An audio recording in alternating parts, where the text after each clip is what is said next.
Saya tidak berhasrat naikkan apa-apa cukai yang menyentuh kedudukan rakyat. Itu jelas.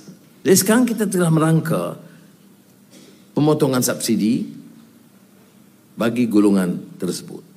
Tetapi golongan rakyat tidak akan terkesan.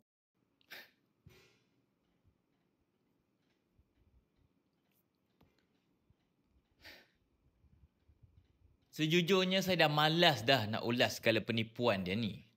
Tetapi persoalan yang mengganggu pemikiran saya adalah, kenapa masih ada yang nak sokong dia ni? Pada yang mendapat pulangan ataupun jawatan tu, saya fahamlah. Tapi pada mereka yang tak dapat apa-apa, kenapa masih ego nak sokong dia? P. Ramlee pun pernah cakap, muka dia pun muka penipu. Yang kamu bijak pandai boleh kena tipu tu, pasal apa? Contoh penipuan dalam video ni.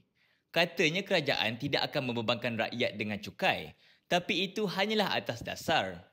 Realitinya, kenaikan kos terhadap perkhidmatan, kedai makan, kos di pasar raya, tetap akan membebankan rakyat B40 khususnya. Jadi, boleh komen sikit tak? Kenapa masih nak menyokong sedangkan dah tahu dia ni penipu?